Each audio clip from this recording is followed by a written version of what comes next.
that's because, what was it, 3 years ago, 2 years ago? I don't know. I messaged him and we met for lunch, and it was completely different when it was one-on-one. It was, but in order to win, what's important now? Put God first. That's step one. The unity, the alignment. Another word there, not to confuse people, but different ways to make it make sense for people. But agreement. We agree that God is the center of this.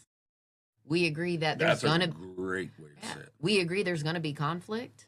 We agree that there's That's going your compromise. Yeah, that's the compromise, is that we're agreeing that God's number one.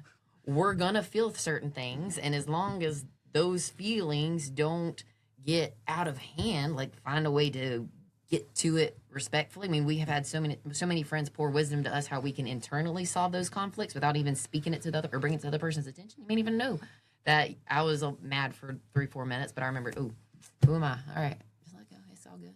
Right? Be in agreement that those are the things that are going to happen. Agreeing that that's what's going to happen before the fight even starts. That's where you can grow. Prune each other. That's no fun. It's not.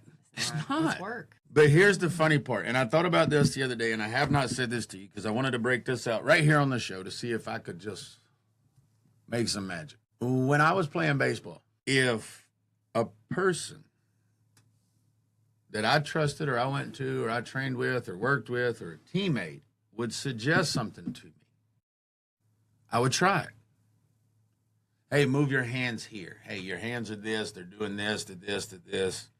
If any of you guys are watching, saw me play every year, there was something different. And heck, some games I'd be maybe 0 for 2 and then the third at bat. But when it comes to marriage, people give me suggestions and different things. And I want to say, well, I could, but I could. Let me speak to the guys right here.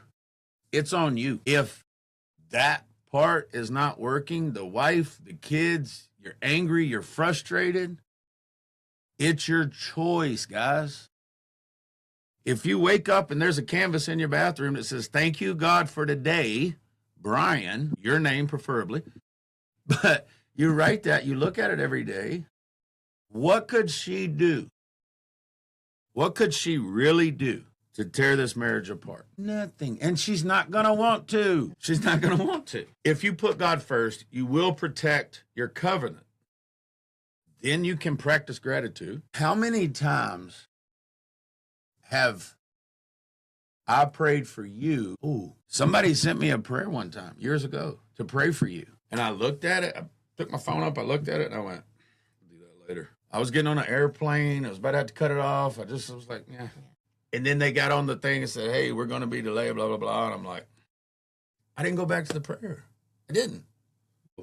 Now it's like if something gets out of whack, if I stop and I pray for her as a child of God, not as a frustrated wife, because ultimately, as Jimmy Buffett says, it's my own fault, right? It's my own fault. So, guys, we didn't quit. We've pushed pause. We've gotten so frustrated and angry, and it's all in the flesh. It really is. I don't know how this is going to resonate with you guys, because when you're at different parts of your marriage, sometimes you hear things and you just don't see it. You can't. You can't, because you're blinded by yourself. Yeah. Right? And I'll tell you, I sent a friend a message to pray for you, and she's like, okay, well, what about? And I told her, Jana Creel, shout out, she says, I'm not praying for that, but I'll pray for this. And it's exactly what I needed.